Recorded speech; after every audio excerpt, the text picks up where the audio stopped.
Assalamualaikum warahmatullahi wabarakatuh. Selamat siang, Ibu dosen dan teman-teman semuanya. Izin memperkenalkan diri, saya Laurentinus Vika Setiawan yang pada hari ini akan menyampaikan tugas untuk memaparkan materi pada sesi 11, yaitu transaksi persediaan antar perusahaan. Baik, kita mulai untuk yang pertama, yaitu tentang konsep inti. Konsep inti transaksi persediaan antar perusahaan. Persediaan belum terjual ke pihak luar, yaitu dari sudut pandang grup, persediaan yang berpindah antar entitas dalam grup belum benar-benar terjual ke pelanggan eksternal. Hal ini dapat dilihat bahwa persediaan hanya berpindah dari dari anak induk perusahaan ke anak perusahaan, sehingga persediaan tersebut mempunyai kesan dalam tanda kutip belum terjual ke pihak luar. Kemudian, apa yang perlu dieliminasi, yaitu terdapat dua, yaitu yang pertama pendapatan dan beban, dan yang kedua ada keuntungan atau kerugian. Penjualan dan beban pokok penjualan antar perusahaan harus dihilangkan. Kemudian yang kedua, keuntungan dan kerugian. Keuntungan atau kerugian dari penjualan perusahaan ditangguhkan sampai persediaan benar-benar dijual ke pihak non-afiliasi atau pihak di luar grup. Ini memastikan bahwa persediaan dicatat pada biaya perolehan historis grup. Jadi,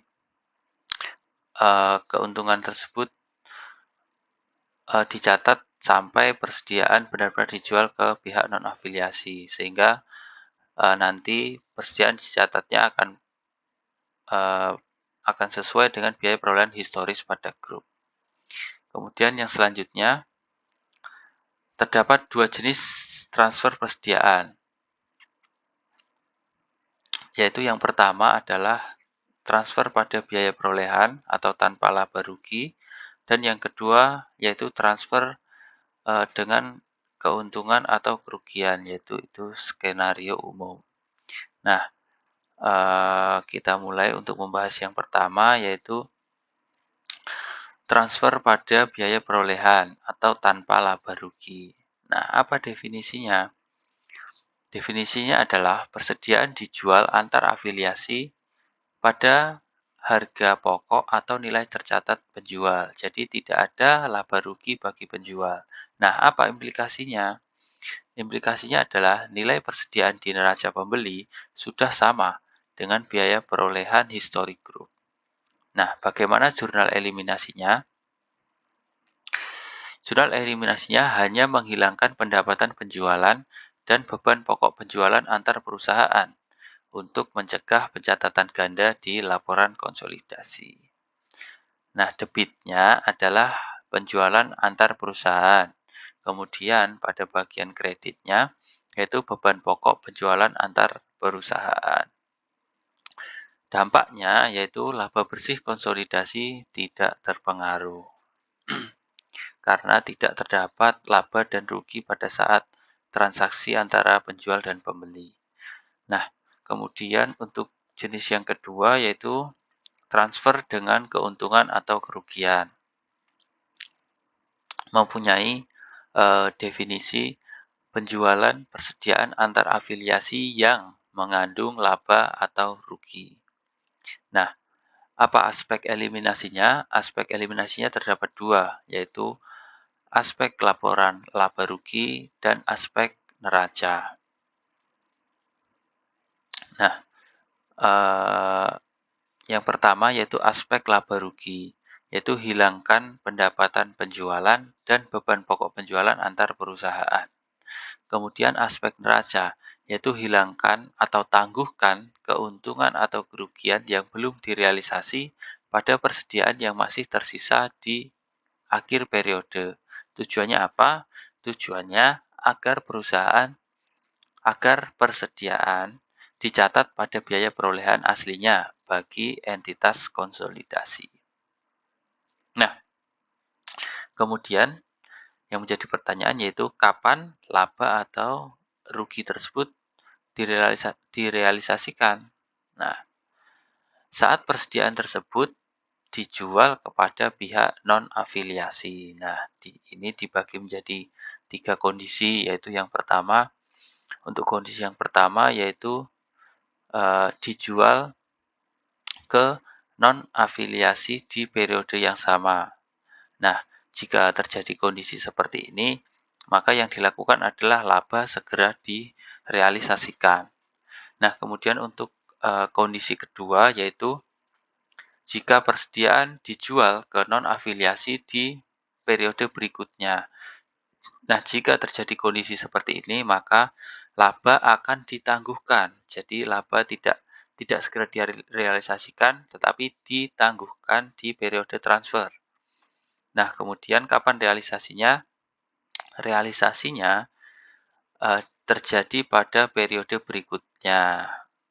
Karena sesuai dengan penjualannya dilakukan di periode berikutnya, maka laba juga akan ditangguhkan dan akan direalisasikan pada periode berikutnya. Nah, kemudian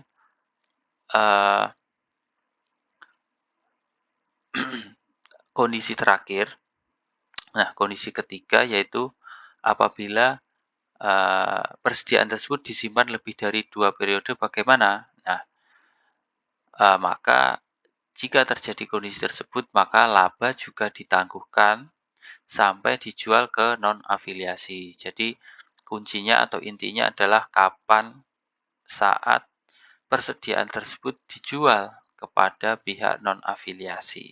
Nah, seperti itu. Kemudian selanjutnya adalah soal dan pembahasan. Nah, untuk memahami secara lebih komprehensif,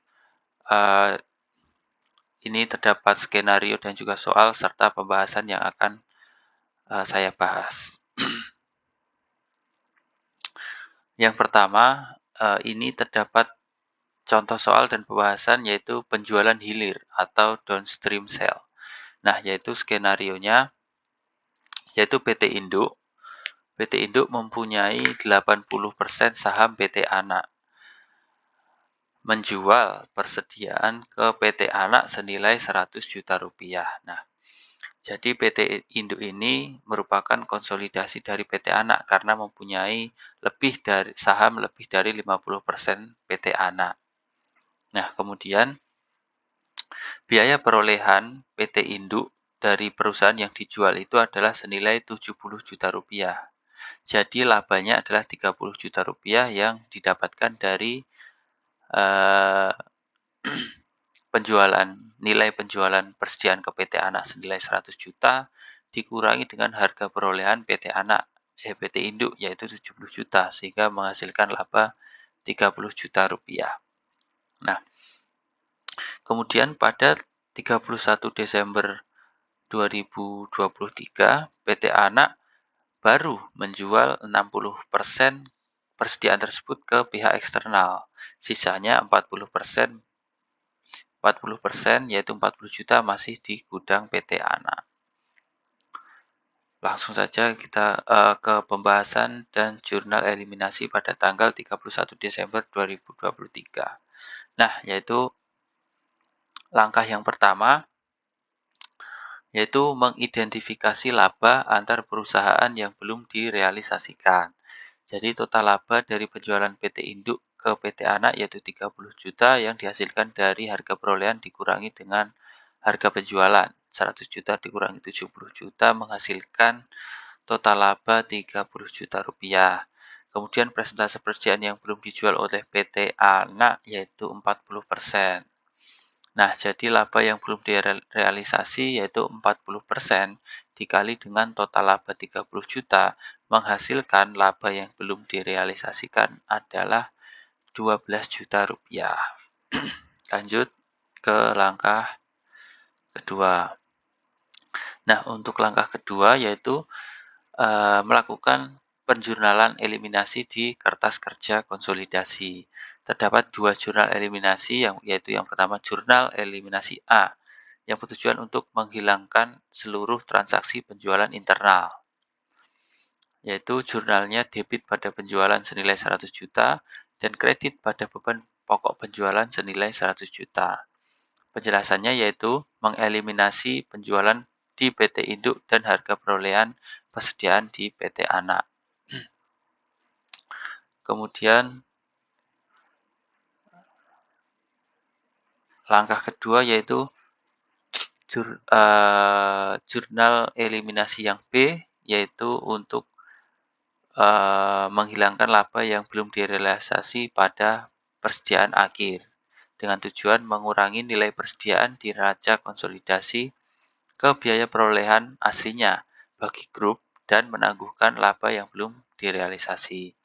Nah, bagaimana jurnalnya? Jurnalnya yaitu pada debit adalah beban pokok penjualan senilai 12 juta rupiah dan pada kredit yaitu persediaan senilai 12 juta rupiah. Penjelasannya yaitu debit beban pokok penjualan mengakibatkan meningkatnya COGS konsolidasi sehingga mengurangi laba konsolidasi sebesar laba yang belum direalisasikan. Kemudian kredit pada persediaan mengurangi nilai persediaan di neraca konsolidasi agar disajikan pada biaya perolehan asli grup. Nah, kemudian yang terakhir, apa dampaknya pada laporan keuangan konsolidasi tanggal 31 Desember tahun 2023?